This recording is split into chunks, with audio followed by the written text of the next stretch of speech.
Assalamu alaikum ji. Hello everyone. My name is Mohammad Harisami and I'm official representative at NC Solicitors. The news that I'm about to share is going to be regarding Australia, and it's a big one.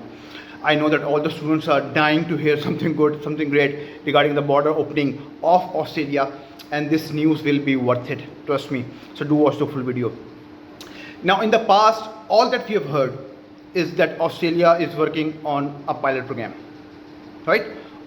By Australia, I mean the states of Australia are working on the pilot programs, like South Australia, Western Australia, New South Wales, Victoria, you name it.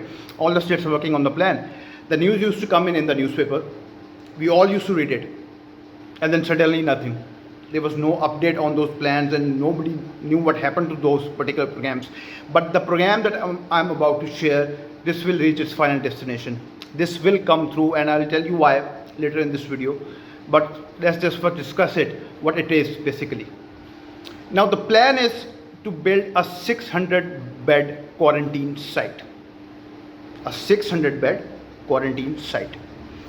And the state that is going to take the charge is going to be NSW, that is New South Wales. And as a consultant and as students, you all people know that most of the students opt for New South Wales. New South Wales has basically three major cities, that will be Sydney, Newcastle and Wollongong. And most of the students are now moving towards the regional areas because of that additional 1-year work permit that is available now if you are studying at a regional university in Australia. So students are moving towards that. So it's a good news, it's a big news for those students who want to study in Australia. Now, why I'm so confident that this program will come through?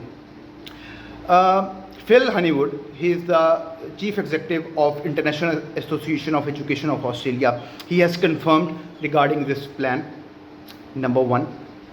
Number two, 600 students will be coming to Australia by semester 2.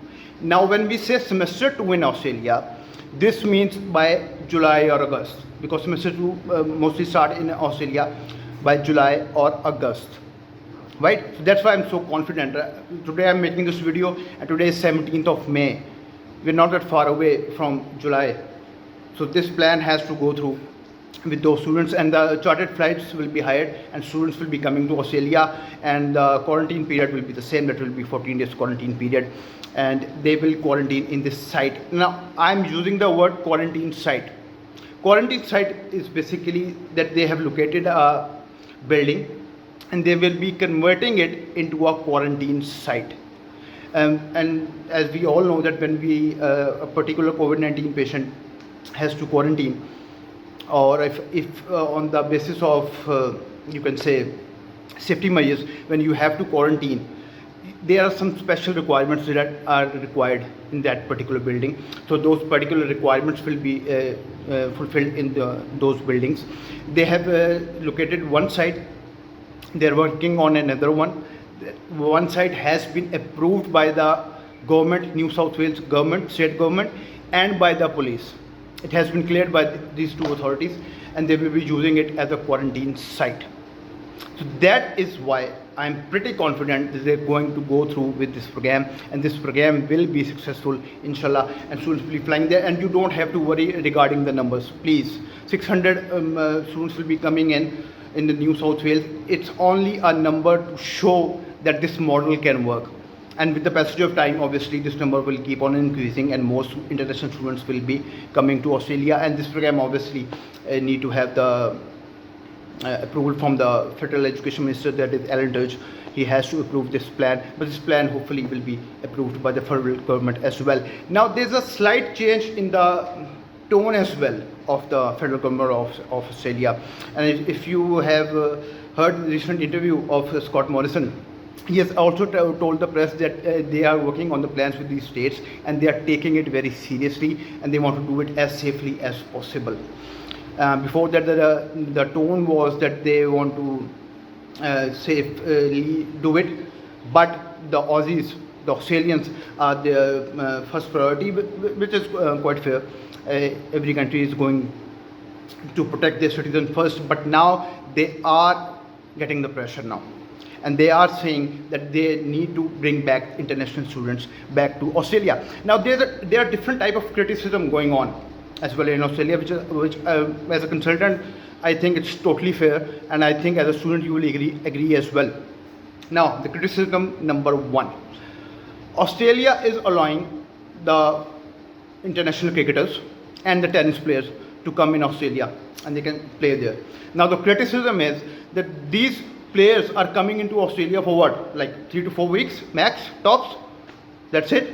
A student in Australia is studying or working for 3 to 4 years minimum. He's going to spend his time duration in Australia, so they are more important. We need to get back those students. Most of the students now are going for the online studies. I think which is a great step by the students. Instead of wasting their time and increasing the gap in their education, they're going for online studies. It's a great step. But still, if students are studying online, Australia is going to lose $20 billion per annum.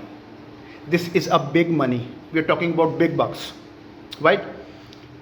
Thirdly, out of this $40 billion industry, New South Wales is getting $14.6 billion. $14.6 billion is a huge sum of money which New South Wales used to get, obviously, because right now borders are closed and they are losing that money annually, right? And if they have to compete at international level, the last criticism is that UK, other English countries that are UK, USA, Canada, they don't have that much strict policy as far as international students are concerned, and students will opt for those other countries and they will start moving to those countries, and this will be a huge disadvantage towards Australia, right? So the good news is that New South Wales is now taking the lead. 600 bed quarantine site has been approved. Other site is in the process.